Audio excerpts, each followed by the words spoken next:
Good. We'll get into it now. Do either of you sing? Great. No, I don't. Yes, you Chris, do. you give it a go, buddy. No, Chris Okay, will do so it. based off the last 2 internationals, Emma can sing. Only when she's Yeah, langers. only when it's fucking Silver Spring. All right. Yeah. Well, I've got tequila in the office, and if you want, What do you want me to sing? I want you to cue the intro music. Go.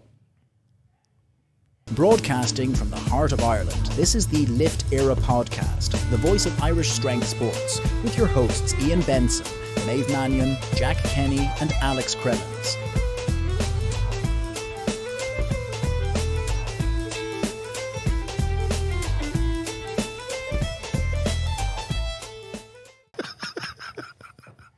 Your face Just terrified. What? What do you mean? Like a deer in headlights. All right. Welcome back to another episode of the Lift Éire podcast. My name is Ian Benson. Joining me today, we have got Emma Jensen and Chris Lyons of Synergy Training Systems. Emma, Chris, welcome. Thanks very much for having us. Thank you for making it all the way down to Limerick. You were a bit late, lads. I don't know, yeah, that was all Chris. To be fair, he's doing his hair. Yeah, what's the story with that? 10 minutes away, 30 minutes later. See, he's matching his t-shirt and his shoes there, you know what I mean? So, How would you go away? Like, yeah, so Were you still recovering from Electric Picnic? yeah. How was it? definitely unbelievable. Yeah. Yeah, worth how I'm feeling right now. Worth it, yeah. Things I do for that drive down as well, back to Limerick. So, yeah, no, it was very good, very good. Recommend. Any like standout performances? Any standout performers? Sam Fender. Sam Bender, Yeah. Unbelievable. stuff. Unbelievable, yeah. Yeah. It was just so good, especially you just knew every song, like, you know what I mean? So, and obviously Chaperone. I actually didn't go. Pink Pony Club. Do you know what? Liz was there. She went to see Chaperone as well. She was here earlier. She said she didn't think she was great. I could heard be that. misquoting I her. think I I was heard having that my own as well. concert, to be honest. Yeah, maybe. I actually had my own little microphone with me. You know, like, yeah, blow up microphone. Yes, like, I did, yeah. yeah, it's actually my concert, to be fair. So, but yeah, I think it was everything else, and like even just like random, like the Heineken tent, all those like just random DJs. Pop-ups, yeah. Yeah, it's class. Like, you know what I mean? Everyone was just on good vibes. Good Yeah. vibes. Yeah, it looked fun. I saw it all over. It's not a bit of me. I'm a bit too old for it. I'm not sure it goes down well with my kids' mothers, and I'm like, so I have to leave for a festival for the weekend, so I can't see the kids. With a bunch of kids. With a bunch of young people. But you're So- like, there's a family campsites, like. Yeah, it actually is just. yeah, I'm not taking my kids to that festival with me. Yeah. I've seen the videos, Chris. I'm not taking my kids. I would go. Just to introduce anyone that doesn't know, Emma and Chris are two of Ireland's most prominent rising powerlifters and coaches in the game right now within the Irish Powerlifting Federation. We've become quite familiar over the last year or so. We've spent a lot of time in warm-up rooms together. And honestly, it's been very cool to see. You've just recently started coaching under your new coaching business, Synergy Training Systems. How's everything going there? Class, amazing. Yeah. We eventually like it was inevitable that we were gonna like join.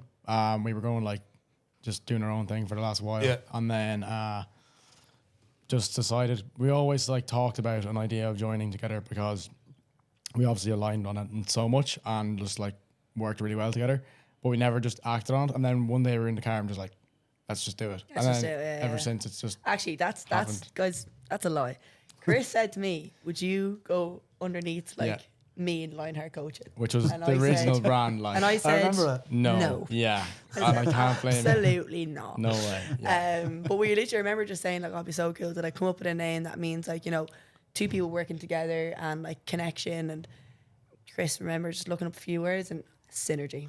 Yeah, Just it's A a light good name. bulb moment. Yeah, it Light does. bulb It's- moment. It was class. Yeah, I liked it. I immediately thought, I was like, oh yeah, that's cool. And I think seeing the two of you kind of coming up at this rate, I was like, yeah, it's cool to see two young people coming in, starting this and kind of taking the initiative to actually like do something. Yeah. You're selling your t-shirts as well. Yeah. So I didn't get mine yet. Yours is on the way. Yep, they're on the way. It's on the way. It's in the post. It's in the post. Well, I see Jensen's wearing one. I still don't fucking have one. Make sure you do support. do. Link in bio. Link in the Synergy Synergy. bio. In It's on the Synergy Synergy stories and the highlights. in the He knows, highlights. And he knows. It's in the what's up. highlights. Exactly. You'll pay for it and you'll never get it. But they got loads of colour options. They're pretty to look at. Yeah, they're pretty to look at. Yeah, but that's all you can do is look at them. It's like a long-term You investment. have to get custom one made for Ian anyway, so that's Yeah, They fucking didn't have 4XL. yeah. That didn't fit my casting. One for a broken arm, you know what I mean? So Well, at least you save money on sleeves.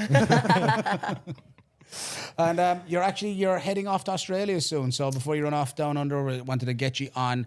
As I'd said, you've been on my kind of watch list for a while, and for me, I always like to make sure that we're supporting and giving a platform to people who are actively doing bits in the sport. Definitely. So tell us about Australia. What's coming up? What got you going there? What's it all about? So basically, placement-wise for college, obviously we're going into our fourth year of sports science, so it's mandatory for us to do placement. I always wanted to go away for placement. Just, there's better things in Ireland. You know what I mean? Just to go out and see things. So I remember saying to Chris, like, Australia looks class. Yeah. And he was like, I actually know a fella, Aidan Potts. I'll give him a text. And I kind of just thought it'd be up in the air kind of thing. You know what I mean? Aidan came back and was like, that sounds sick. Like, you know what I mean? So he said, like, I've done mentorships before, but you guys would be the first international, mentorships. And it'd to come be over. the first in person as well. In he's person done, as well, yeah. Online. Online. But like the way it's gonna work is it's classroom based, which is unbelievable. Yeah. Yeah. Like, So he obviously it's- has his own gym, like the Hunter's Performance Gym. It's in New South Wales, North Sydney. And obviously being there 2 days a week, apparently Tuesdays and Thursdays for a couple of hours. And then obviously the theory side of things. Yeah. Which I like the way how like it's not like kind of up in the air and it's like set times as well. Like Definitely. it's like you're in a classroom, like you're in college again. Yeah. It's mad how it came about because our our advisor for placement was like, you need to send out like your CV, cover letter, all this crack, and like apply everywhere. And I got it through an Instagram DM, Yeah, which is like literally. Wild. do you know what I mean? Like I was originally meant to go to Tennessee. So I had like placements set up and accepted for Tennessee to Yeah. work in the college in Tennessee and as a strength conditioning coach. Yeah. And it was accepted, it was all going ahead, and then sure Aidan got back and I just binned it off. Yeah, it's like, no, this is actually what I'm going to do instead. This is I'm way gonna cooler. go over here and sit in a classroom. You know? Yeah, I think it sounds like such a cool opportunity. Like you're literally going to do your placement all on powerlifting. It's That a sounds pretty And we just perfect thought as fit. well, like obviously because Synergy's pretty new, and I know it is like uprising, and it is something that's going to be big, but it's the kind of thing where we're always like open minded to learning new things. Yeah. And learning off someone like Aidan, like he's just class lifter, seems like a class person, and just learning off like as well as a good powerlifting coach, but a gym owner as well. Like Yeah. Yeah, that's yeah. definitely my dream, is to own a gym. Business side of things as business well, side yeah. of things as well, and just the way it runs, and kind of just learn the ins and outs, because like we're so young, we want to learn more. I think it's important. A lot of people do get into it or into the business side of things. Whatever about the coaching and being online, that's fine. It's fairly low cost Yeah, of of entry. course, yeah. But like opening a gym, like That's huge. I'm still figuring it out. Yeah, of and course. I've been doing it for 10 years now. This will be our 10th year. And class. like Happy looking back, anniversary, I suppose. thank you very much. Yeah, 10 years in October. So October 31st. Shame you won't be here for that shame. party, but We have nationals coming up. We have motor comps coming up first. We can party after that. yeah, fair enough. I don't on, then, need, Chris, I come don't on. need people having excuses for why they didn't do well. It won't be on me anyway. Yeah, I think like, what are you doing in college? So we're doing sport and exercise science. Yeah. So we're going into our fourth year now. So obviously the first kind of 2 years of college were, very just overall kind of subjects like biology, physics, chemistry, all that kind of thing. And then Nutrition. strength and conditioning and stuff. Now we're kind of gone into specifics now. So we're gone into like the biomechanics side of things, Yeah. which is so interesting.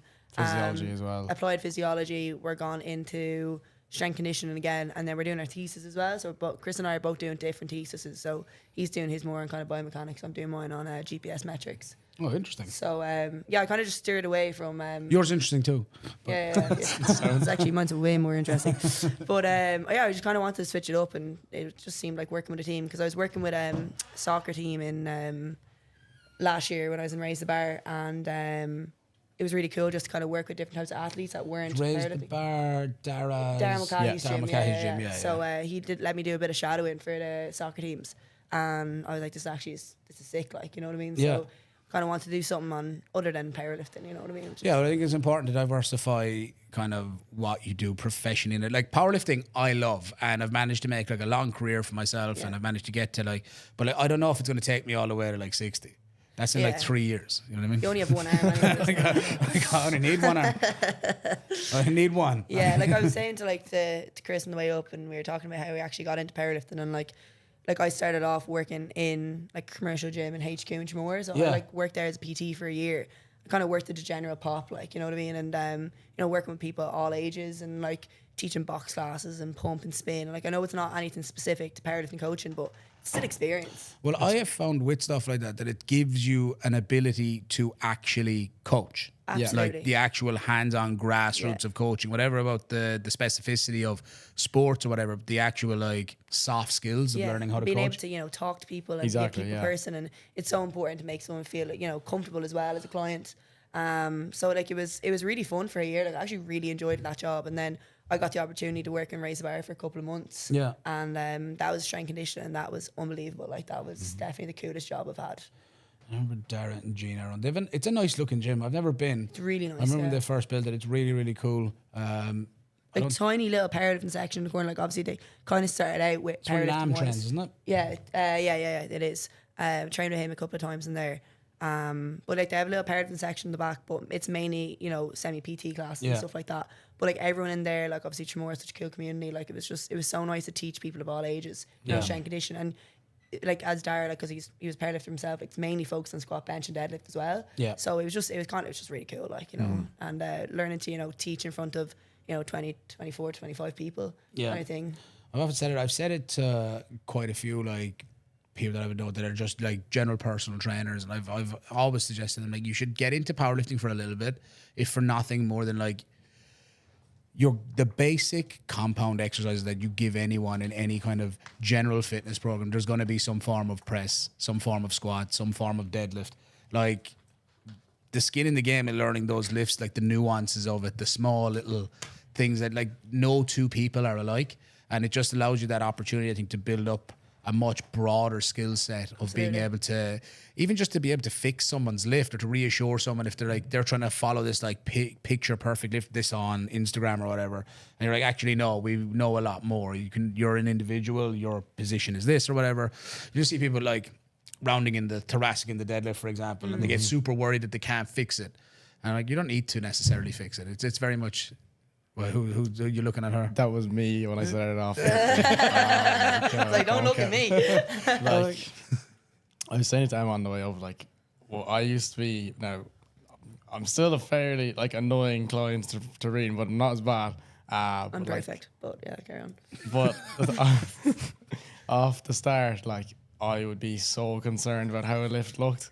And it just... I would love to go back and read those texts. Oh, I've cleared Signal because I had nightmares looking at them. Like I went back one day and I just like cleared all of Signal, the whole app, just because I was cringing looking at it. Like it was actually that bad.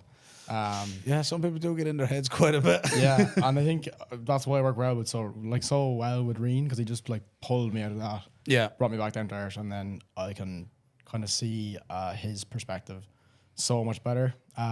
Now that I've like been a coach and I can have lifters in the same kind of boat, yeah. and it's like it just makes so much sense. And then you can really see how annoying you are now. 'Cause Literally, that's literally it. You're Like, looking at someone's face, you're like, this fuck again. I used to be that kid. But like, it's like if you focus on those things too much, you know what I mean? Yeah, as like you have to remember why you started. You know what I mean? Yeah, And, it's paralysis by analysis at some point. Exactly. Isn't it? You know what I mean? Yeah. So, Sometimes you just got to let the lifting flow. I want to go into, guys, cover a little bit of some of your most recent comps. So your last comps would have been Uni Worlds Uniworlds, yeah. yeah, In Istanbul, yeah. in Istanbul. polar opposite days for me and Emma. Yeah. Go on, who wants to go first? Talk us through your day, what it was like. You take us, Was this your each, first? so. This was It's our second international. second international each. Yeah, I'll go first because we'll see. Save best to last. Yeah, so And then you'll go last for Junior Nats recap. yeah. The swap places, yeah, exactly, yeah. Yeah, so I think I went 7 for 9. Like, hit 595, so 20 kilos under my best total, but Sick. class. Let's go. On an international platform, I can't complain. Yeah, Do you know what? honestly, I was yeah. even grateful to just be there. Yeah, 100%. So like, even though I had like a bad day on paper, I actually enjoyed it so much. Arguably more important than anything else. Genuinely, yeah. Like yeah, that's that the you whole enjoy point. yourself's the main thing. Yeah. Yeah, like for sure. Like I basically started this for enjoyment. I'm not gonna like jump off a bridge over something small like that. Like, That makes one of us. yeah, but I think I thought about it, like zoomed out, and was like, I did 3 comps back to back to back while cutting into the class, like water cutting, and like I think I was 77.5, so I was cutting like 3.5 kilos every time around. And like if you just look at potential top end from oh Jesus, Actually, a mic there. fuck's sake. So like uni Euros potential top end was like maybe anywhere between 617 and 622, and then junior nats, which was 9 weeks later, I had 615 and didn't have a kilo left anywhere. And then another, I think it's 11 weeks later, cutting it again. I'd say the most I had on today was like 600. Yeah. So it's just not sustainable in that time frame. So yeah, like I'm not at all like annoyed about it. Actually, probably one of my favorite comps, even though it was a It bad was day. such a sick comp as well. Like, the whole experience just unbelievable. Yeah, for sure. Dream come true nearly. From someone like 3 years ago, just thinking about even lifting internationally. Yeah. Anyway, we'll go to your amazing day. Where do I start? No, but actually talking about Chris's cutting in, like I actually felt so like bad for him because like obviously I'm in the higher weight class and like I'm always like a couple of kilos underneath where I'm supposed to be at because I just can't pick up the fork. And Chris, it was the night before. Chris and I always end up competing on the same day, right? And we were competing on the same day. So the night before I was going to bed, like I had a 3-course meal. Contrast, And an that's ice cream crazy. sundae, right? And an ice cream sundae. And I said, actually, add whipped cream on top of that, please. And Chris was in his bed, like, Can I smell it? I had Yeah. stopped eating. can at I like, sniff your food? So, and then I was going to bed. It was like, Can I smell it? It's can I fucked. smell it? Pause. Big pause there. Ian. And I get a text off Chris. It's like 1 a.m. and like I don't know about you, but like trying to sleep at night before a comp's pretty tough, right? Oh Especially my when the God. whole of the Irish gang's out. And I get a text off Chris, and he's like, "Oh, like I'm so nervous for tomorrow." And I was like, "Oh yeah, same." And I won't say what you said next, but anyways. And I'm going to say I'll it. tell you after. I'll tell you on the next one. Yeah. Just expose us. Yeah, and he was just freaking out about like electrolytes and water and all of this type of stuff. Sure, Krem or was McGarry not like hadn't had to go to his door at 4 a.m. and give him electrolytes. Okay, so because he was panicking so bad. basically, right? This I is thought you said you grew out of this. no. He got fucking worse. So I had like I knew there would be electrolytes. Like someone would bring some, and shout out to Squat Man. He gave me his, the boy himself. And I like put them in, mixed them all up, had all my mixes out, set night before, and I read the back of the label. Just for some context, I cannot take caffeine at all. I get really bad migraines off caffeine, and I worked it out. It was like 300 milligrams of caffeine and all them electrolytes put together. So I was like, I just need fresh ones because I will just like have a migraine within like half an hour. Yeah. So I was freaking out then. I was like, there's no way, there's no non-caffeine But like what we were electrolytes. trying to get across to Chris, little overthinker over here, is that we'll give you the electrolytes in the morning. He's like, I want them now. Yeah. So McGarry went down to his door at 4 a.m, knocking the door. Chris just takes him, shuts the door. Oh, wait, were you going to drink them that night or you just wanted them for the morning? He So wanted to I be just wanted them prepared. so I didn't have to mix them in the morning when I'm like, if in case I was like still overweight. Like, to be fair, I was like 74.7 or 74.8 going to bed, and I woke up in the middle of the night, weighed myself, and I was still like 500 grams over. And we had a really early start, so I was shitting it. So yeah, probably. I actually, for Probably not. the sake of myself, I hope Chris goes up a weight class because at junior nationals we were sharing a room for junior nationals, and he wakes me up at 5 a.m. to be like, Emma, I'm cramping. Emma, Oh, yeah. Emma, I'm going to weigh myself. Yeah, Emma. Emma's like, let go of it. Yeah.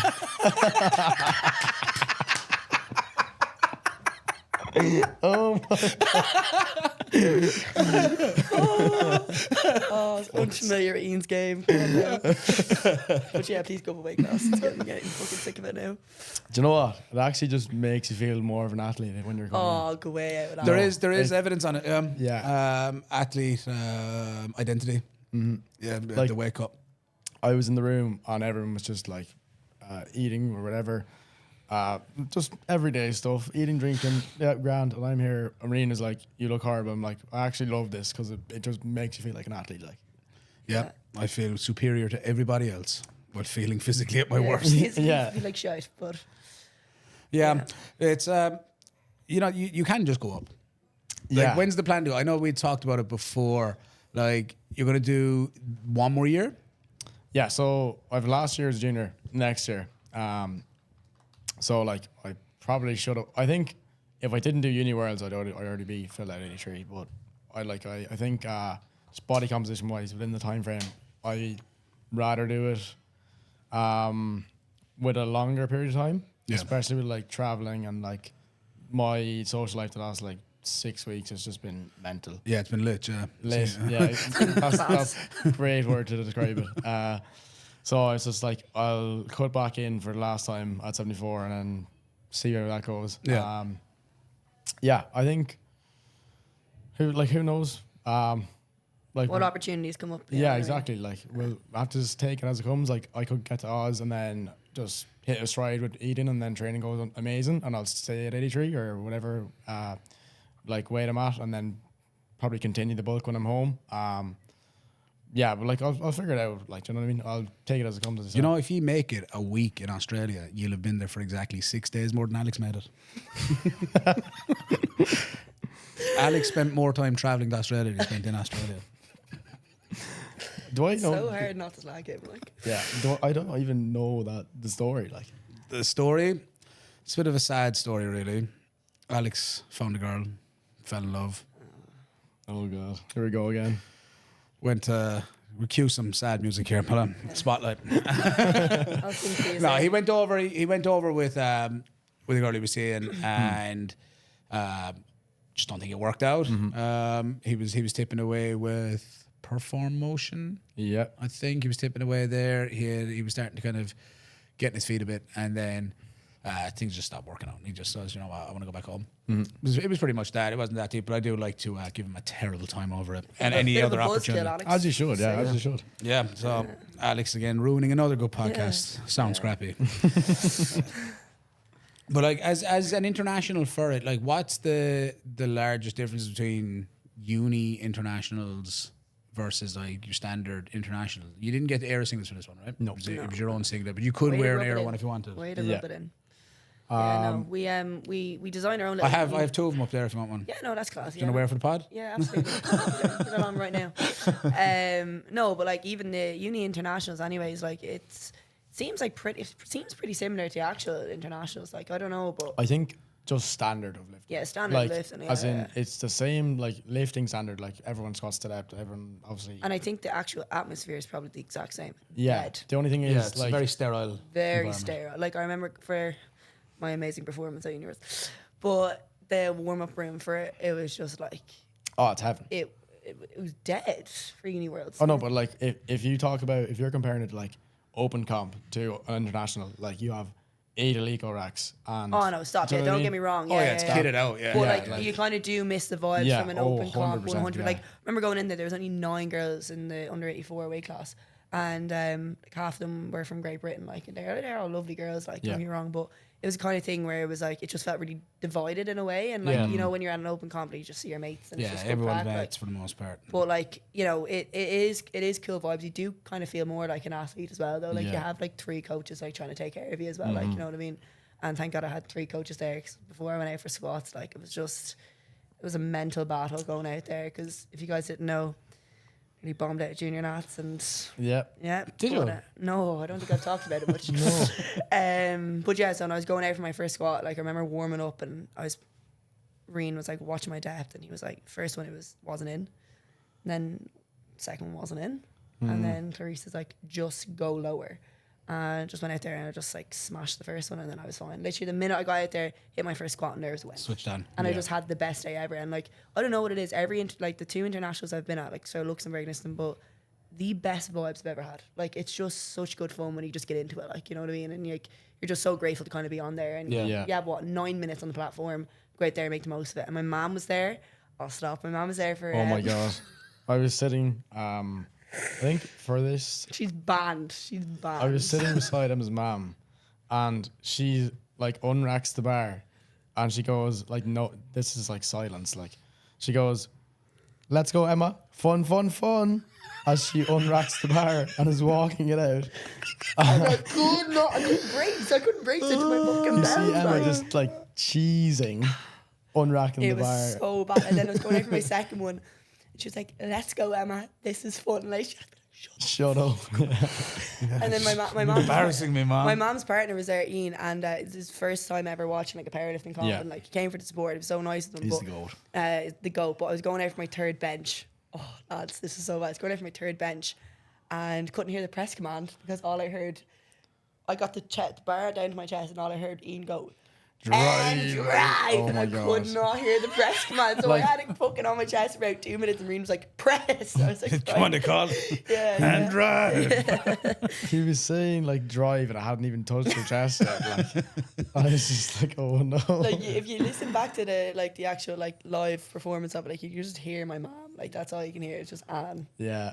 Yeah, Oh. but definitely made the comp for me anyways. Like it was so I'd nice. imagine for her it was an incredible Oh, moment stop. of pride as well, and Yeah, you know, absolutely. probably a very big moment for you to have your mom out there watch you do it on an international stage. It doesn't get a whole much better than Does that. not get a whole lot better than that at all. Maybe an Irish English, but All that right, that yeah, only yeah, be there's it. Like, always, there's Like always these things are inevitable down the line. You stick at it for long enough, it'll come your way. You just everyone gets their moment. play for Yeah. the long game. exactly, but that's what it's about. It's about playing it for the long game.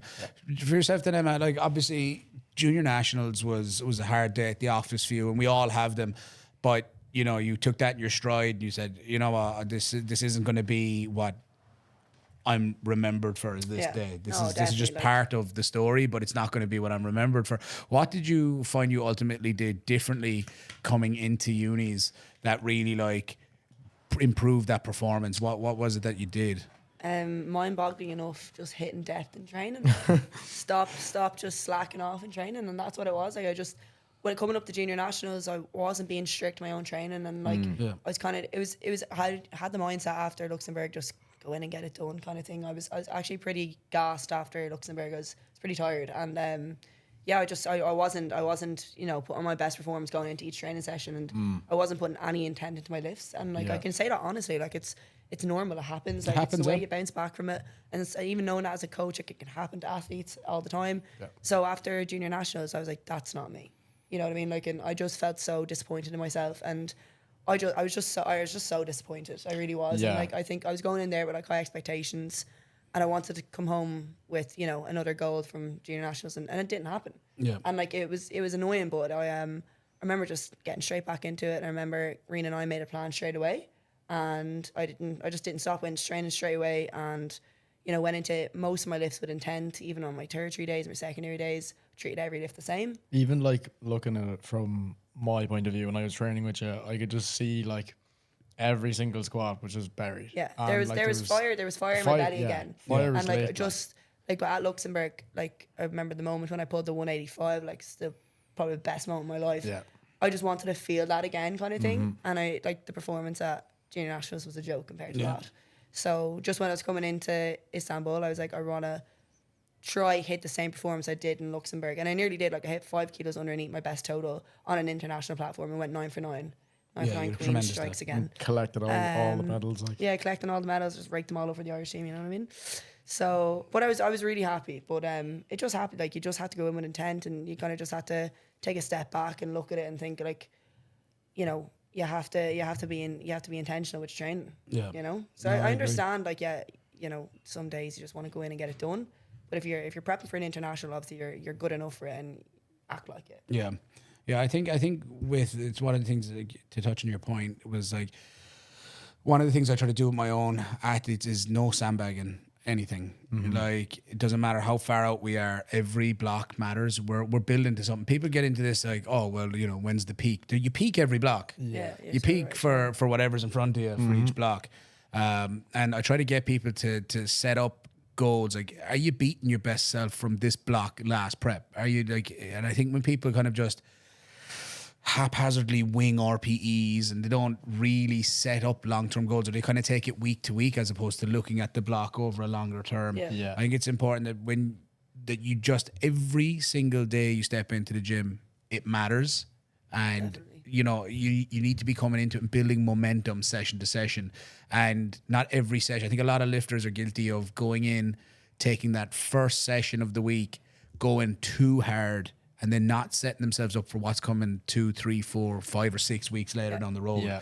They're not kind of looking at like where they need to build towards. They're just kind of going, what can I do? And then how can I add 2.5 next week? You see a lot of that. I think it's improved a lot. Like we've got a lot of really good coaches now in Ireland. The likes of yourselves, Rian, obviously Alex, Lawrence, any of the urban coaches like Maeve or myself, and there's a heap of city gym coaches that are really good. There's coaches everywhere. Yeah. We have a large volume of very, very good really coaches do. now who really understand what a lifter needs and how to build them for the long term. I think that's kind of touching on like you just really focusing on everything that you needed to do. There was no session sacked off, and you would have had probably days where you just weren't at your best, and but you take those. That doesn't mean you can't put in your best effort. No, yeah. You know what I mean? Yeah, it's some like days are just better than others. You know what I mean? And that's it. Like, and if you try to force it, it's never going to go well. no, That's when you see like the long Instagram captions. And like, not the day I wanted, not the day I wanted, but it was the day that I got. Such a cliche, but you see it all the time. But like people, then people like getting too close to a comp. You see people hitting more than what they're going to hit in comp in training. I'm like, yeah, I'm a big like, I'd be a big preacher for like just leaving like your heavy stuff to today. absolutely. yeah, go sub max. What do you max Literally it go out? sub-max, Like yeah. there's like so much reasoning behind. Like you can never start a block like too low, but you can start a block too high. Way Yeah, too high, and it happens too often. Yeah, way too often. I think for like a lot of people, it's obviously relative to like individuals, but like your heaviest in prep probably shouldn't be anywhere really near your third. It'd probably be more of a second. That's why I kind of go for generally. Now it can change. It's obviously different for like lighter lifters and so on. You might have to actually go very, very hard, and just because they can recover quicker and so on. But like it's just individuality. Like I think as well, like even, you know, over the past like couple of comps, I've realised what I've hit my last, let's say, deadlift, squat, bench, it was not relevant to anything on the day. And like it just, you know, it just comes from experience as well. Like, you know what I mean? Like Yeah, whenever- you learn for yourself. Luxembourg, like my last deadlift was 170 in prep and pulled 185 on the day. Yeah. You know, so it's that kind of thing where you don't have to, you know, absolutely gas yourself No, out. you don't. And we build strength on the back end of volume anyway. Yeah. Like the singles are merely just supposed to be a benchmark to set you up for the day. That's the whole point of them. It's like, You have a bit of confidence as well, yeah. confidence, exposure, sharpen the skill set, but ultimately it is to set you up for your bread and butter that's coming afterwards. The main work is coming afterwards. There was once upon a time powerlifting way before you even existed. Like before you were even born, where that's all. Ian's ancient. Yeah, I am ancient. old fella. I felt unk. Unk. But Haven't called it's that in a while. like, yeah, it's the kind of thing where it's like, it's just not that specific, you know, to the actual day it happens. But And you learn yourself like the trends and kind of things you need to know from like just lifting. Like just trials back to back to back in prep, you'll see the differences and what went good and bad. And then over time you'll just have a mold of like, it's this, so I need this for whatever. Like I've never, it's cool, it's kind of cool to like think or like look into, because I've done 10 comps now, which like obviously it's a lot for someone in like 3 years. It's 3.3 comps a year if you're doing the math, whatever. not that anyone's counting. But you're, How many milligrams of caffeine oh, was stop, electrolytes? shut up, please. Oh god. But like in the first like maybe year and a half of powerlifting, like I was so oblivious to like a trend. Like I would just go in and be like, I can hit based off last week. I wouldn't even listen to my body or anything like that at all. And then I wasn't even aware like how kind of trends can form over time, and it's just like mind-boggling. Jesus, I can't speak. To even like think about now, because I love like looking into that. Yeah. And kind of leaning into that for every athlete that I have. And it's just like cool to see how much you've kind of, I've learned as a lifter and a coach through like just going through the process. Trial and error, man. Yeah, Trial literally. and error. You know what I mean? You just have to keep showing up and doing it for long enough. You learn in the trenches. It's the only way to do it. Like you can spend all the time you want reading and learning, and that's very valuable. You need a base level of understanding. You need a foundation to work from. Yeah. But it comes to a point where you need to be in it. You need to have experienced it. You need to have done it a few times to kind of really get a feel for it. In terms of like the back-to-back comps, obviously yourself, Jensen, like where you were coming off the back of, you were both coming off junior nats, but for yourself coming off junior nats, I'm going to come to you first. Did you feel like a pressure to have to perform this time? Like, did you feel there was a pressure, or did you feel like because you had, you know, obviously a subpar day for your own standards at junior nationals, did you feel like that's a pressure kind of off you now, that you can just kind of, all right, the worst case scenario has happened. Like, I didn't get the day I wanted, nearly bombed out, but like now the pressure's off. I can actually just go and do the lifting, or did you feel there was an additional pressure to have to perform this time? How did you take that? I think there was an element of just wanting to perform well. Yeah. You know, like I did take the pressure off myself. Like, I know it's, you know, it's every man for themselves on that stage kind of thing. And like coming off from junior nationals, I didn't get down. I didn't get bummed down once. You know, because like Reen, like he's a really good coach, but also a really good friend. And he was able to just, you know, tell me that you're human. These things happen, and you probably will fuck up again. You know, like that's not probably gonna be my worst performance. Like, if I'm gonna be, everyone's yet to bomb. Like, if I'm gonna be in this like powerlifting, like it's longevity, like things are gonna happen. You know, you're gonna nearly bomb out of comps, or you're gonna get too cocky going in. I remember just going in for Worlds. I just thought like I really want to do well, take the pressure off, and I just looked at what I did wrong for junior nationals, and that was putting a lot of pressure on getting the gold medal. Yeah, and it's not that deep. Like, I know it's deep, but it's not that deep. it matters, but it's not the be all. Yeah, end like all. if it's gonna make me nearly bomb out and have a really shit comp day, what is the point? You know what I mean? I'm there to have fun. I'm there to enjoy myself. Again, it is a hobby for me, and I just thought, take the pressure off for Worlds and just go out there, enjoy yourself, and you know, be grateful for the opportunity. Yeah. Now, what about yourself then, Chris? Like, how do you kind of handle the back-to-back pressure? Like you said, it was you'd mentioned it earlier. It was too much. oh yeah, like even the prep, like the block I had before the peak, I just pushed like way too hard. Just like out of like just stubbornness, I think. Really wanting to do well, but like I just completely like kind of really did myself by pushing way too hard in the block. Like if you look at it, I had ran like I think I scored a 2 Denver set of 4, 5 weeks out from the comp, and I finished with 2:12.5 on the day. But that was in McGarry actually. Yeah, that's it. Yeah. Just like pushed when I probably shouldn't have, just out of eagerness. But like I've learned my lesson now. But I don't think that would have made the difference if I didn't, because like it's just not sustainable in that time period. But like I've learned a really good lesson. Actually, like I'm grateful for that now, because it's another thing I've learned about myself and how I actually work.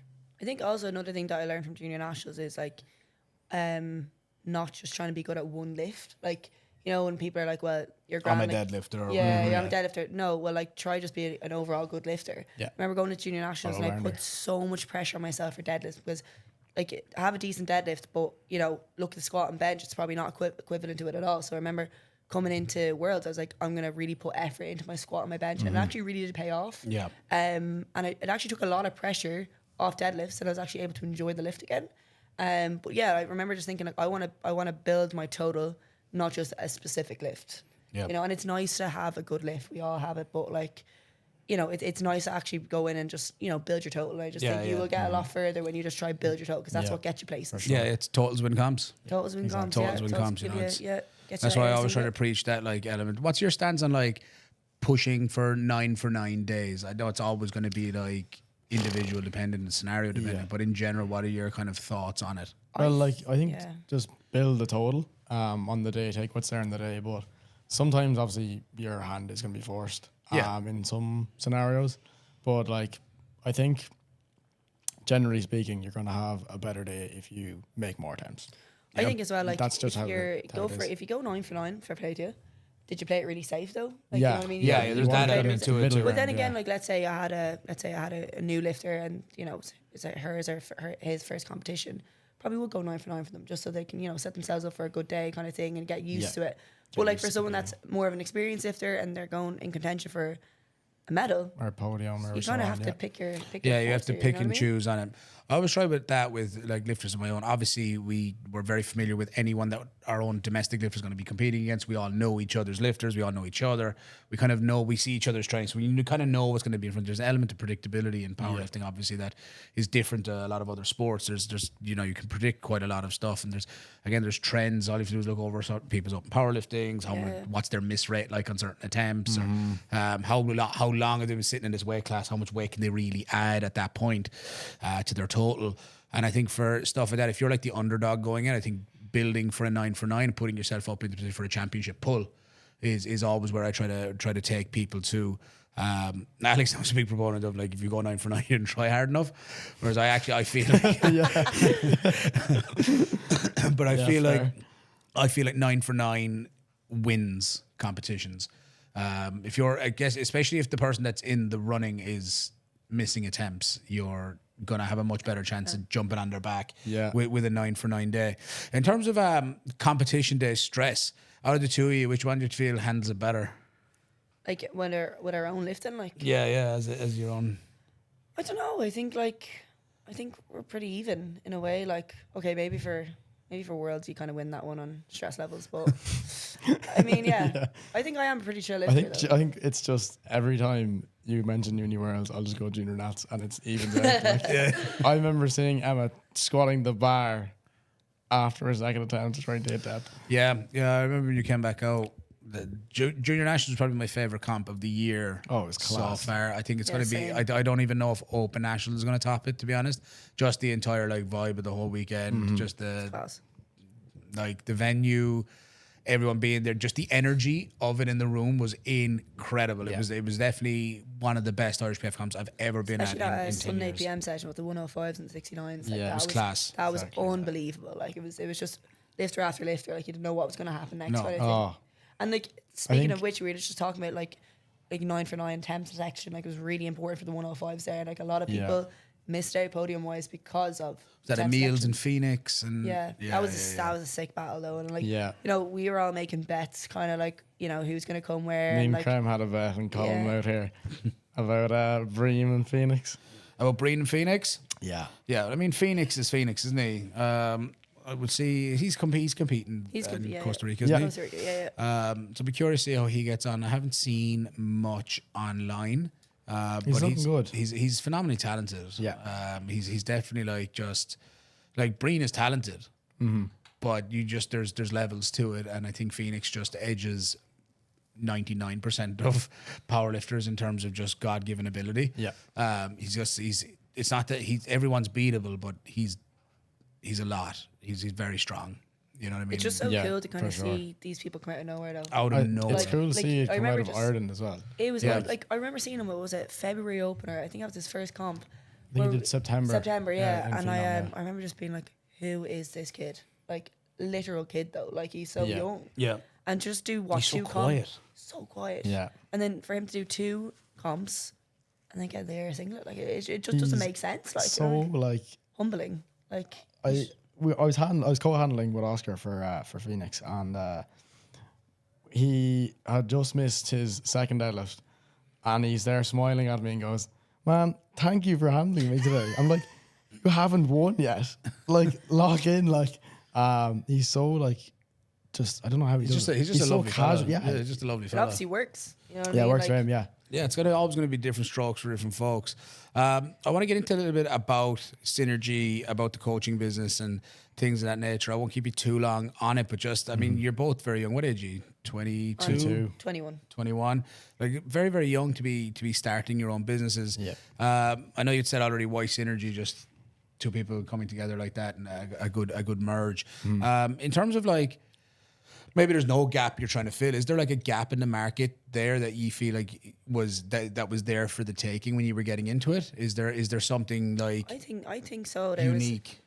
I think it's the whole boy and girl dynamic. Like you know what I mean? Like having a female and a male lifter, like sure, like it just means that you can be more diverse. You know, if someone wanted to come to me or they wanted to come to Chris, and I think Chris and I also have very similar views in relation to programming.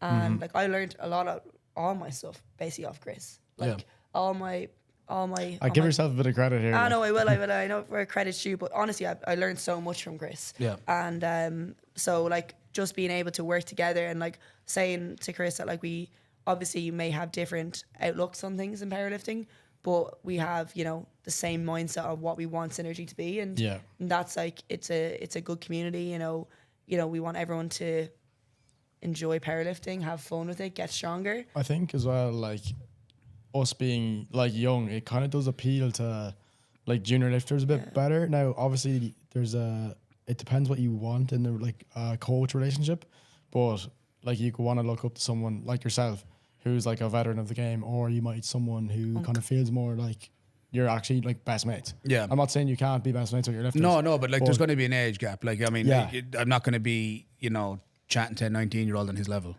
Exactly, yeah. Like that's the, I feel like, and we don't want to just be all juniors, because like I'd love to like eventually have masters at some point. We like as I said, like we put ourselves forward for you know, international coaches for masters, and I need to actually put myself down for masters for uni Euros. And it's kind of thing like even from working, you know, with like the general population, working with older people, it's so cool to actually broaden your, you know, your skill collection with people. Like, you know what I mean? You're able to deal with every type of single person. That's probably what makes you such a good coach. Like at the end of the day, it's down to, can you deal with people? And if you can't deal with people, if you can't talk to someone or talk someone through something, you're not going to get very far. Yeah, in the way that they understand. Yeah, for sure. Exactly. Yeah, like, being able to meet someone at their level is crucial. I feel. Absolutely, yeah. Or they're going to go elsewhere. Yeah, that's the game of powerlifting. Like you see it the whole time. You don't want to be sensitive. You know what I mean? Like you gotta keep it up. Our biomechanics lecturer said to us, it was like, you should be able to explain what you're trying to explain, like if you were trying to explain to your mom. Yeah. Literally. And just make it so simple. Obviously, like there's differences, but for most people, just make it as simple as possible. Like, yeah, being able to just actually get your point across on a level that they understand. Well, I think that when someone's able to do that, it always speaks volumes about how well versed they are on a topic. If you're able to break it down into a context that somebody can understand who is totally unfamiliar with it, if you can drop all the big Latin words, if you can simplify things down. We don't need to talk about knee flexion here. Like, no. Do you know what I mean? I think like some people like come into. Do you know what I mean? It's simplifying. Now that's some obviously people come into powerlifting coaching, and obviously they've never coached anyone, and they think, let me be a powerlifting coach. It's kind of thing where, from working with like general population, anyone kind of knows like you have to start with the basics. Yeah, you know what I mean? Like exactly. It's like if you were trying to teach someone how to squat for the first time on the gym floor, it's not any different from teaching someone about, you know, trying to push their knees forward more in a squat. Like, you know what I mean? It's just that type of thing where start with the basics and then get specific.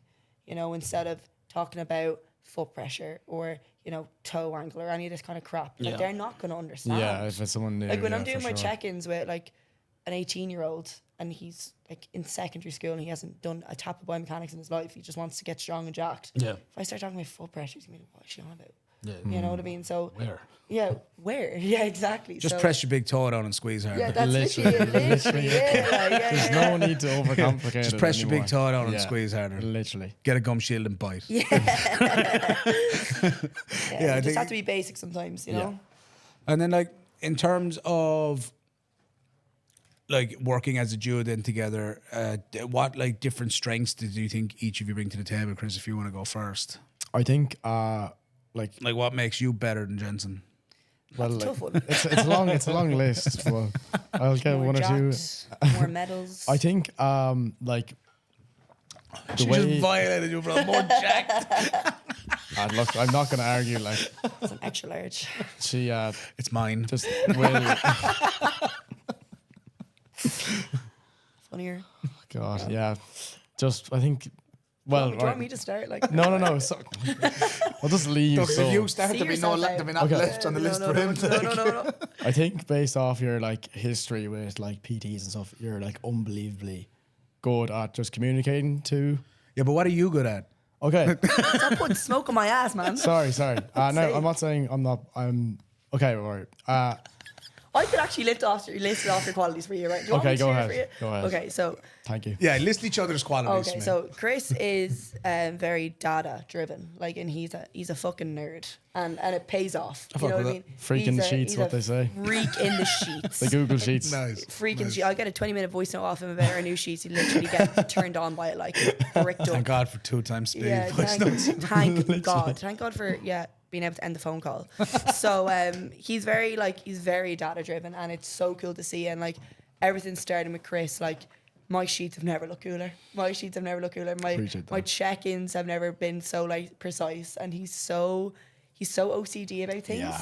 that it's so cool to see. Like he cares so much. I think what makes us so good is you're the complete opposite. Absolutely. You don't Yeah. like. I remember. Vibes driven. Vibes Yeah. driven, But people driven. I'm not in that sense that you're not data driven. I'm saying like you wouldn't care about how sheets looked and like yeah. whatever. Do you know what I mean? Like I think it's like, okay, I do care, but kind of No, thing but- where it's kind of Chris would be like, I've added in this new graph where we can see the different type of tonnage, and I'm like, okay, like this is sick. Like Yeah. you know what I mean? Like this is actually so cool when you get to the end of your check-ins, and you know you have a month's worth of check-ins of people to do, and it's all just love there. It's all when just it's there. like the end of a block and you get to see everything just laid out in front of you. Yeah, and like Like- I think as well with Chris as well, how much good coach he is. Like he will just explain anything to you. You know what I mean? And he explains it so well, and you know he'll give you the time of day about anything. Especially with Yeah. all his lifters, like he gives the time of day about anything, and like, it's like just talking to your buddy probably as a coach. Like you know what I mean? Just gets along with everyone. Such a people pleaser. Really nice guy. God, Jesus Christ. I could go smoke up his ass Go here. on and on and on. But and like even like just the amount that he has been that coach for that, like what, 2 years you're a coach now, and like just 3. 3, and If, just well, like, even if you're saying I've been coaching for 3 years, it's I had one client for 6 months. Yeah. And then it took off. So but like even if- seeing Chris start off with that one client that we were in college together, and just seeing the roster he's after building up now, Yeah. like, it's very very impressive, and like it's because he's good. Yeah, yeah. But lifter. people wouldn't keep coming. No. Balls. People would Thanks so, for that, Emma. Ego is through the roof now. So And my turn. yeah. So go on. Okay, as I said earlier, before you got rudely interrupted about 5 times, yeah, I think you're definitely better with like people. I think I'm obviously good myself, but just with your background, you can like match a vibe like that. Like comp day handling, or if it's like even just like professional conversation, I think you're better at that stuff. As well, like communicating with your clients, you're unbelievable. Like you just know how to talk to them, and that's I think a quality like I really really like, because it's one thing being able to text your clients and obviously give a bit of feedback, but there's the care behind it. Like I know you're so close with all your clients, Yeah. and I love that. Like Yeah. as well, programming wise, like we're just the same. We align so heavily on like our kind of strategies, and I love that. Anytime you have any like kind of notion, you'll talk to me Always about run it by him. And Like, it's I would never but feel if- embarrassed about being stuck on something with Chris. Like, Yeah. there's been multiple times where like I'm programming, I'm like, should I put this in? He's like, Yeah, but do you think you should put it in? I'm like, yeah, I do. And then he's like, well, then put it in. yeah, You know, and it's the same. say. Crazy. Oh my god. I didn't just gonna do one of those pods. Oh my Let go of days. it, by the way. Sorry about that, Chris. I'm not really. I'm just getting like, Violated. Oh God. I'm not watching this later on. Like, I can't wait to watch it. no, I will. And I think that's why we work so well, because I can do the same for you, and it's like, it's such a great relationship that we can Yeah. just be really open, and like as you know, I love talking about that sort of stuff. Yeah. And that's just why we work so well. Yeah. And especially that we are also just best mates.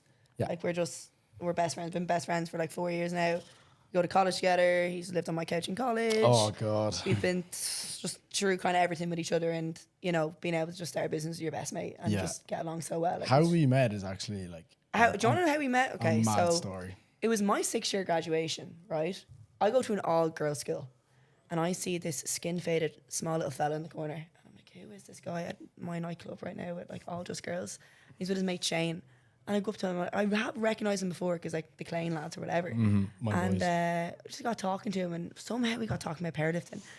And I told him that. What did I tell you? She goes, I go like, so we obviously started talking about powerlifting. I was like, what do you deadlift? Because I was Langers, like, and you're like, so like 160 for 4. This is before she had competed, and like I pulled what 125 in your first comp. And the funniest thing is that Chris believed me. Yeah, I believed her. Yeah. So that's literally how we like hit off as friends. And then I remember Chris. Relationship built on lies. Yeah, Go on. let's go. like all the good It's ones. actually really bad for us. And then I remember Chris posted a recap on First comp, his yeah. first comp, abs comp, and I remember texting being like, "Who's your coach?" And he At sent me 1 o'clock in the Reen's morning. digits at 1 a.m. and Yeah. that's kind of how we started off. But then we ended up in the same course, same college, and then we got so close because We Chris just decided. trained beforehand together 2 or Yeah. 3 times before we went to college, and then out of nowhere you were like, "Oh, I have this course down on CAO," and I had the exact same one, and then we both ended up going to college. Yeah, and together. Chris just decided not to get any accommodation for the first semester of. No, I college. did, but No.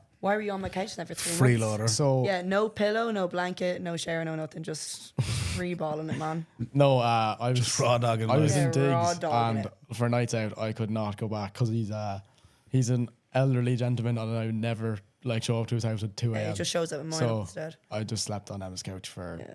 all the freshers weeks. Fair. Yeah. Fair. In terms of like the business element of things, then obviously people see like a coaching business and then they think like, oh yeah, like you'll take your clients, you'll take yours, you'll send programs and synergy. But there's like a whole other element to running a business. How do you split those responsibilities, whether that's branding or taxes, Well, t-shirt splits, that kind of stuff? How do Yeah. social media? How do you split those responsibilities up? what I feel like Chris is very nerdy as well. So Chris likes to kind of take over in relation to some of the stuff like designing of the t-shirts and stuff like that. Like a lot of that, we both came up with like the logo. Yeah, I presume But, like- you're responsible for the ordering of the t-shirts. No, 0. I sit here and look pretty. Okay, so we designed the logo together, and Yeah. then he had a t-shirt man because he had line hair coaching, like so. Mm-hmm. He just put the order through, and in relation to social media, we kind of do like our own Yeah. kind of thing. We just run it past each other, and Just he literally gives have, out to me like- by not having the same like Oh what is my it? god! What's the fucking thumbnail or whatever the same as So- me is. Like he always gets really OCD. As about my things. OCD goes crazy, do you know on Canva, Yeah. if you have the layering off, the color will be off. Yes. I'd notice it straight away, and I'm just like, Sometimes I do it on purpose to piss him off. yeah, valid, like. But yeah, you can just notice without even clicking into them which one is mine and which one was Emma's. But look, it is what it is. Like, I don't really care. And then in relation to anything else, like if someone wants to sign up, like if it's through like the Google form, whatever, like Yeah. they just pick Emma or Pick Chris. Emma or Chris. Yeah. Emma or Chris. And like Fair. if like for instance like a client came to me and I didn't think they kind of match my vibe, which is unlikely, but if I actually think someone could actually work better with Chris, I would actually send them to Chris, like Yeah. and Chris vice versa. Likewise, Yeah, yeah. You It's know, like, like- oh, this sounds like a better fit. Yeah, exactly. It's happened a lot in lifting, like where a coach just sometimes just won't work with a client for whatever reason. Yeah, They're better off definitely. elsewhere. Yeah. And Yeah. like it's just being honest, like not kind of keeping them on for the sake of keeping them on, or if they could do better elsewhere. Yeah, if they can do better elsewhere, then you're better off with it. You also don't want the stress of that lifter.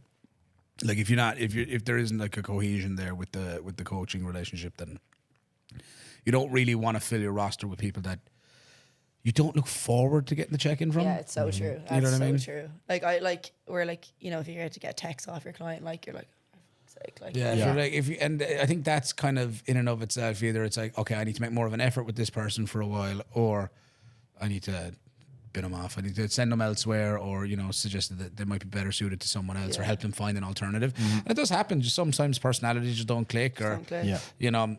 sometimes. Well, I feel like as well for like powerlifting wise, like obviously like it's not probably the best income type job, but like I do it for the love of the For the sport. love of the game. Do it for the So love of the what are you game. telling? Do it for the love of the game. Link in bio.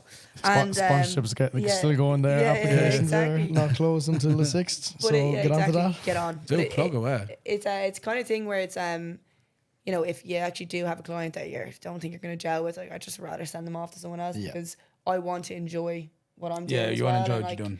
You and- nearly feel guilty as well. Yeah, I actually it's- would. Yeah, like yeah. so. I think as well, like looking up to a coach, like our own coach Ryan, like I've learned so much off him as well. Like he's just a savage lad. Yeah. So shout out Nart. So yeah, just learning off him as well was really cool. Like you know what I mean. And what kind of advice then would you have for anyone your age that wanted to start coaching? I think now like there's the whole stereotype of like the lifter that does 2 comps and then starts coaching, but that was me. Like I think if you can get to a point where like if you have friends, now obviously like not everyone has friends, but if you have friends and like they're interested and like you actually just want to stared you. Stared into my soul. Not everyone's got friends. not everyone has friends. Not everyone has friends. Who count to only my friends at EP? Yeah, so true actually. Yeah, fair point. I'll shut up. Maybe he was referring to himself and he was just letting you know. Yeah, it's true. But yeah, Let 'em like off. the first how I got coaching myself was just offering coaching for free, and like it just went from there.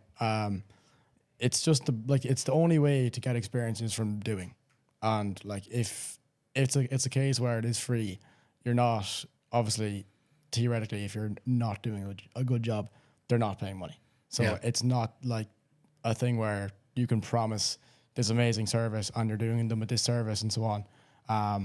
That's how I would go about it. Obviously do your research as well, like look into like some like studies and so on before, just so you have a good bit of knowledge. And as well, like if you have like any other coaches that you know or peers, just talk I think to as them. well, like it's like just don't overthink it too much. Like, you know what I mean? Like if you want to coach, there's plenty of ways to get into it, and like get like if you don't, the only reason I got a job in the gym is because I had a PT cert, but like go get a cert if you need to get started. Like, you know what I mean? Like I think a lot of people coming into powerlifting, they don't. Do you know what though? There's been some amazing coaches in powerlifting that don't have a PT cert or don't know anything. Yeah, it's true. Some And people, plenty are of good actually, coaches some out people there. are actually just really smart in relation to coaching and programming. Yeah. So I'm not saying that is your only thing you have to do, but it definitely sets you off if you needed a bit of confidence going into coaching. Yeah. And I definitely just think try get as much experience with people as you can. You know, like it's very hard to go straight into online coaching and try to get your type of person you are across on camera. You know what I mean? Or on the Especially laptop. without meeting them in person. Yeah, exactly. So I think definitely get out there as much as you can. Even if you're going to the gym, you're going to meet a load of people anyway in there, and you're going to meet 100%. like-minded people, and just get talking. Like you can't be a coach without being a people person as well. Like, you have to be able to chat. Like I think all of my clients I've just met in person. And I'm then the exact same. I've met them all in there's person. maybe like three or four referrals, and that's it. Every like client I have right now has never been through like a Google form sheet. Like it's everyone I've met in person. You know what I mean? That's what's so cool about it. Like, you know what I mean? Yeah, I think you go home, grab your parents, grab a brother, grab a sister, get them into the gym, get them going. Literally. Do you know what I mean? Just start somewhere and start figuring it out and figuring out how to program. Sorry, I was just checking in on Goodlift. We've got Ellie O'Neill. Ellie going. I think she's after taking squat silver. Oh, Unbelievable. Yup, urban barbell. Yeah, maybe. I mean, I think so. What did she end up squatting? 170. Class. 170. She's got a bit more in the tank. It was the conversation was go out, get your first comp, international comp under your belt. It's only her third comp. Crazy. And we're still building into open nats, and we can kind of see how she responds to the environment. One of the things I always try to put to a lifter when they're going out, because lifters obviously were quite individual driven because we're representing ourselves for the most part going out onto a platform. And one of the things I was trying to drive, so it says Éire on the front of the singlet, not your name. That's what you're there to do. You're there to show. If you win, they're not playing your song. They're playing the national anthem. Yeah. You're not just there for you. You're there to represent the country. You're there to represent how far we've come. You're there to show how good we are.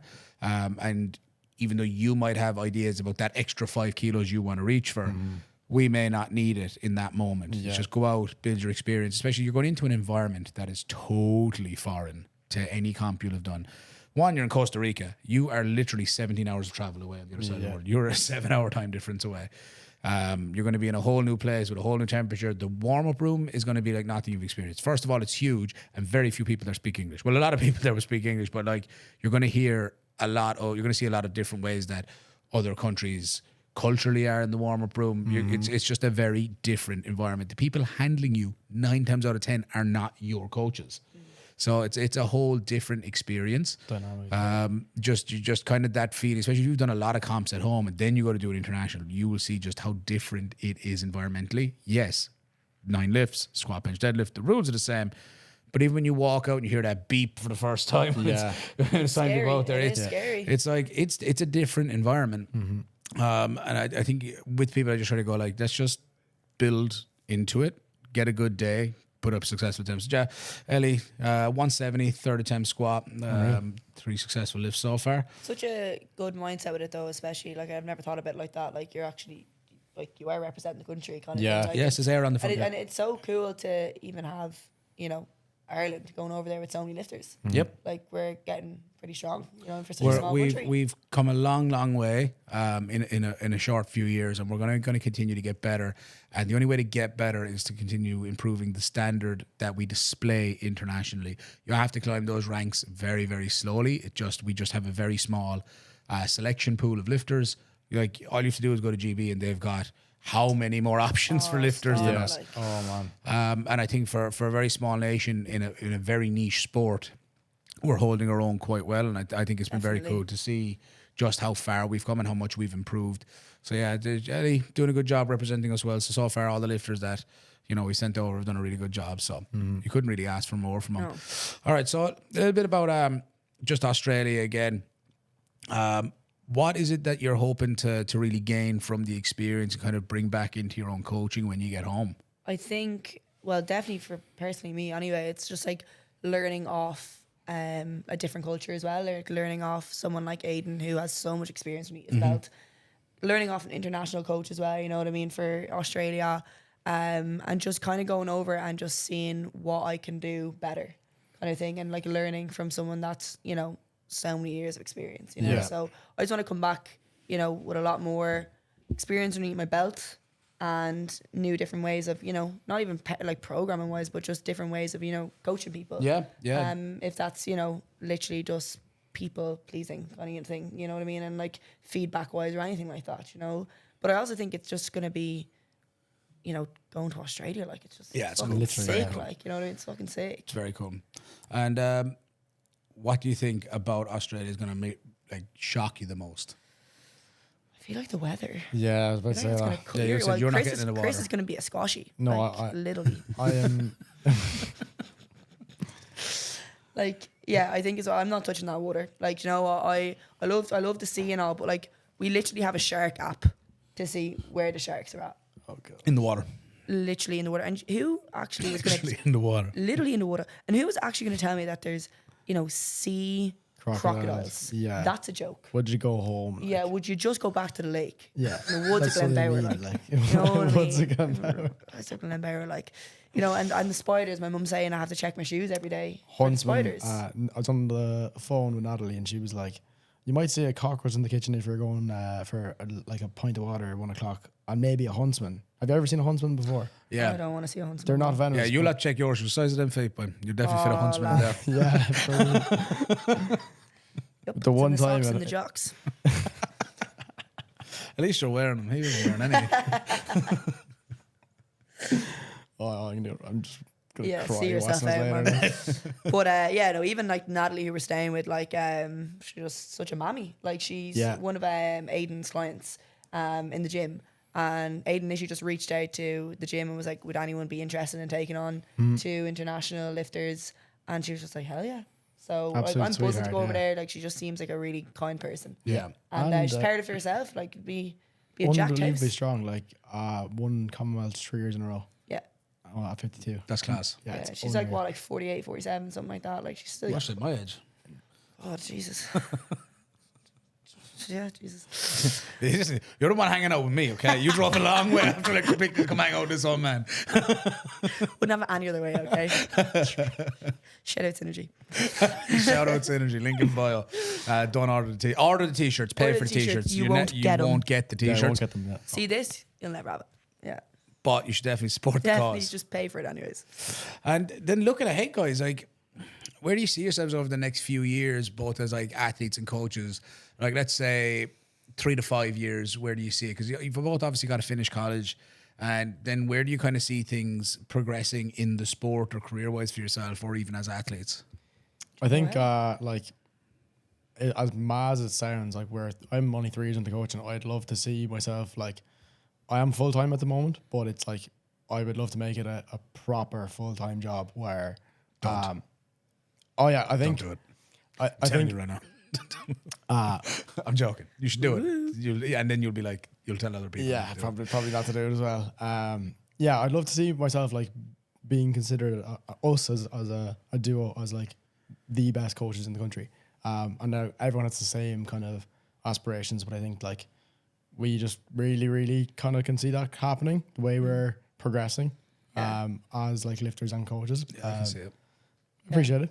That's what I was saying to Chris. Like, it's really cool that people can kind of see our potential before we even see it. Yeah. Like, it's if it's not for people like Ian, shout out Ian, or anyone like Cram, or anyone that, you know, does give us the recognition. And it's so nice to have, like, and that's just what a powerlifting community is all about. Like, I know everyone's trying to get to the top, but like, it's so nice that, you know, Unk over here is like trying to give us a platform to speak on. And, Yeah, like, it is sick, really cool. But I feel like as well, like, that. when I'm done college now, I'm gonna go do a master's. I'm gonna do it in business, and like I want to learn more about the business side of things. Yeah. I feel like, yes, there's money in sport, shit ton of money in business. You know what I mean? And like I feel like as well, you know, I do love powerlifting coaching. I will always be a powerlifting coach. Yeah. But I love working with people, and I worked in Sport Ireland all summer there, working with kids like in camps like Monday to Friday. Sick. And then like, you know, I come home from work and I go straight into programming. But it's kind of thing where I love working on the floor with someone, and like I love, you know, working with different type of people. You know, it's not all just powerlifting for me, and I think that's kind of what makes me a good coach as well. It's not just all. Yeah, you've got a broad understanding of people. Exactly. And like my dream is to own my own gym, and I have a load of different ideas for it as well. So hopefully in the next, you know, 3 to 5 years that will come into play, and maybe Synergy can actually have its own little. Have its own HQ. Yeah, actually, it's it's on on the HQ. HQ, Bit of that's- progress on that actually. So obviously I have my home gym.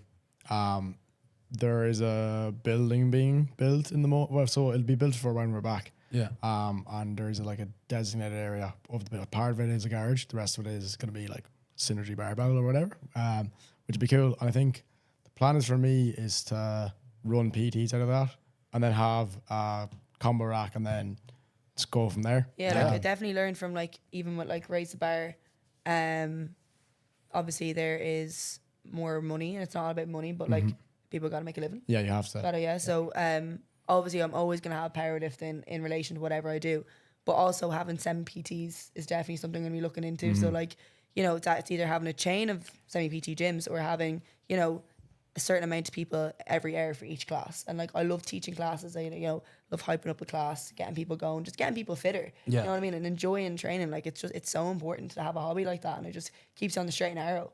You know what I mean? Absolutely. Yeah. So I definitely think there's definitely some business ideas there, and like I'm gonna do my masters in business, and I do want to have my masters and everything underneath my belt as well, kind of thing, and just be set up.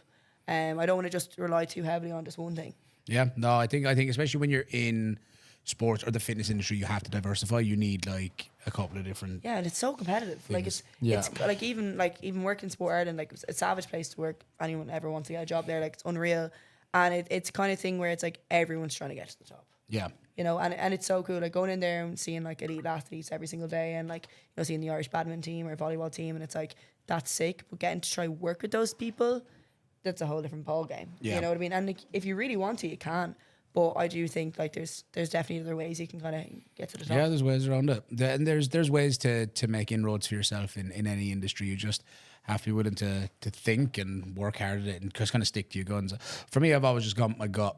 You know, whatever like kind of instinctively feels like the right move probably is. There's been many times with say the business here where I'm going to try group classes for this, or I'm going to introduce this because they're like financially viable for that moment. Like how many gyms just jumped on High Rocks, for example. Oh, stop. And no hate to High Rocks. I actually like it as like a training modality. It's not for me personally, but I've no like real gripes with it at all. But how many gyms would just jump on it? Like for me, it always just feels like if you're not specifically in it for that thing, then it's just kind of it's a money grab, and business is business. But like it feels a bit soulless for me. Yeah, like I definitely think like if I was to ever own a gym in the future, it has to have such a community feel to it. Like they're the gyms that thrive. Like see your own gym, or like, you know, City Gym, or like even like Chaos or whatever. It's community based. Yeah, you know what I mean? yeah. And You know, we're a everyone's club. Yeah, it's your club, and like Shout I would out love Best Buddy. a shout out Best Buddy. Shout out Best Buddy. Shout out BB.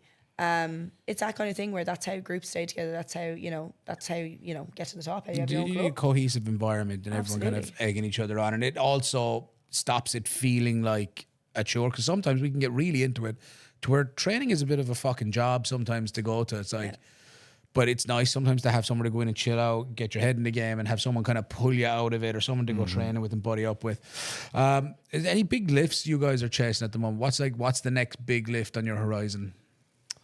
I was always going to say like a 200 deadlift. There's 200 dead for you, But for sure. I think it's actually, I just want that 160 squat. Like it's always been a number Yeah. of mine where I think when I hit that 160, I'm like, I'm not shit. Yeah, you've got You know, it now. type of thing. And Yeah. like I've hit the 75 bench and I'm like, it can just get better and better now kind of thing. Yeah, But go from there. yeah, I mean, if I hit a 200 deadlift, I ain't complaining.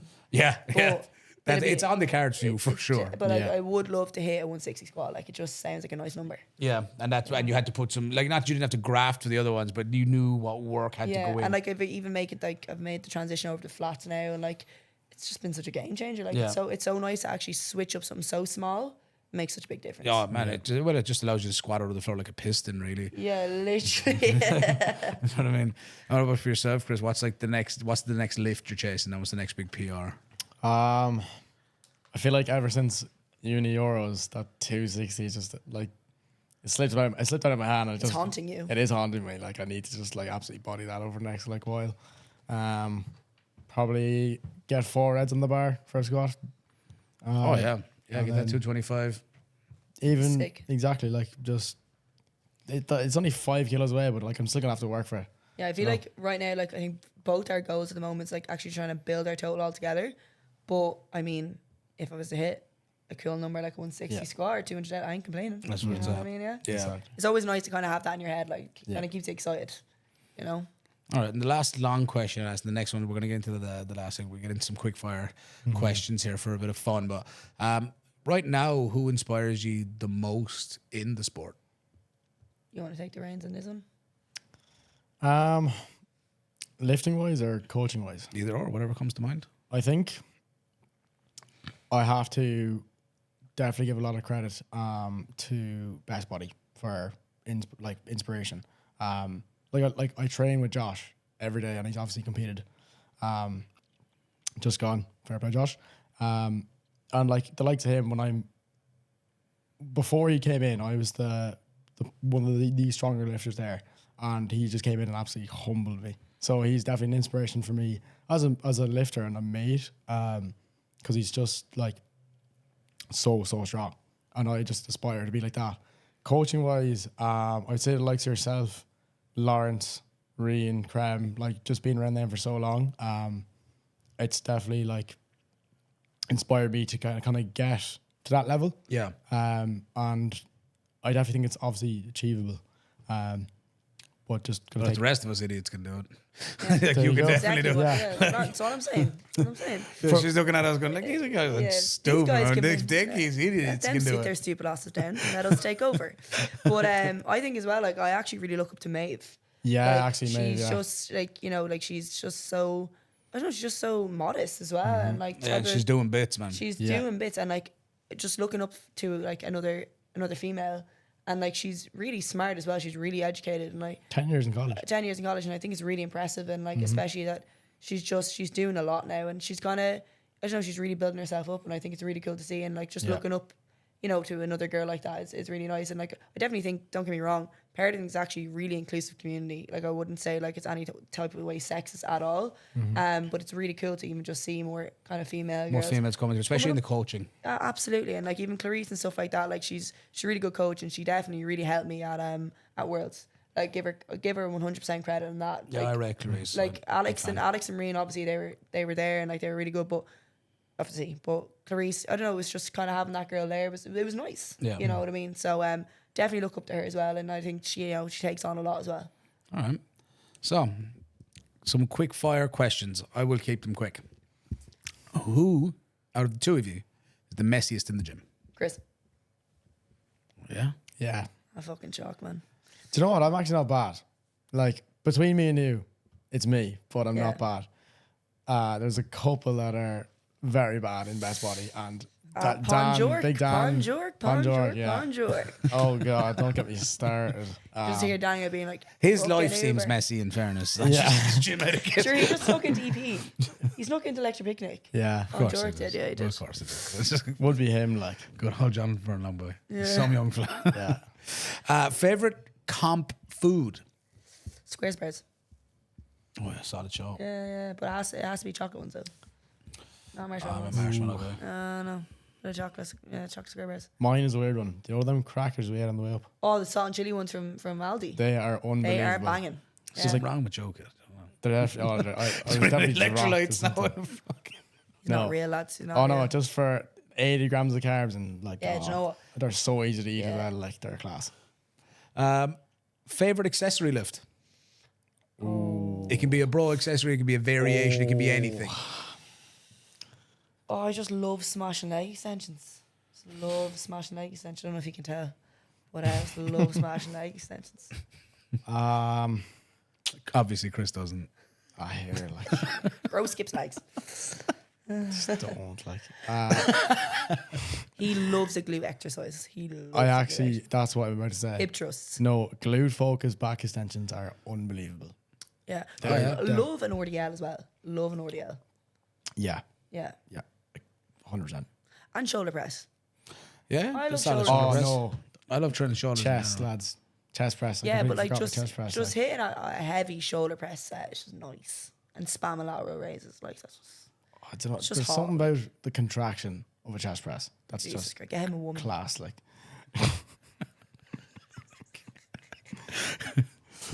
Yeah, see yourself. out. Get him a woman.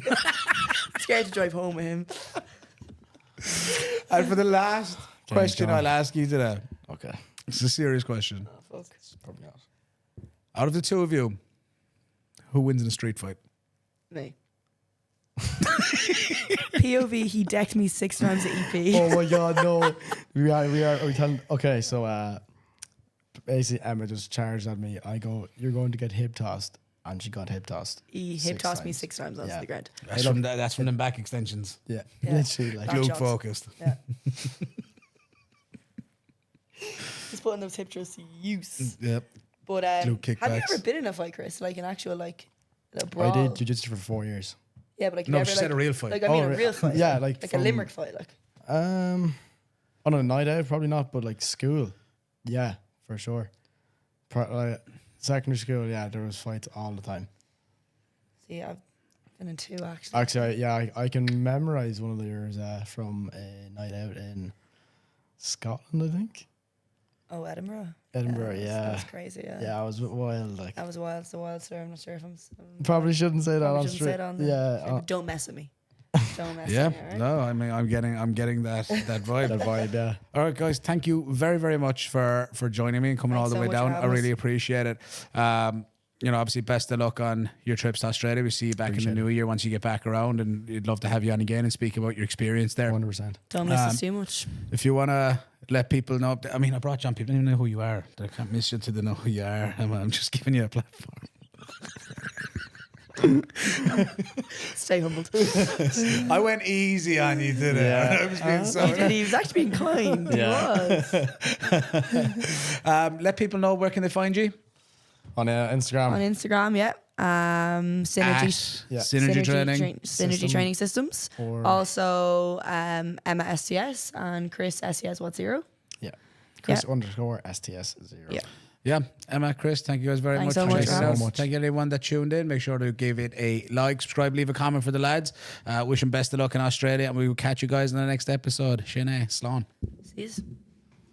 Damn. It's fast.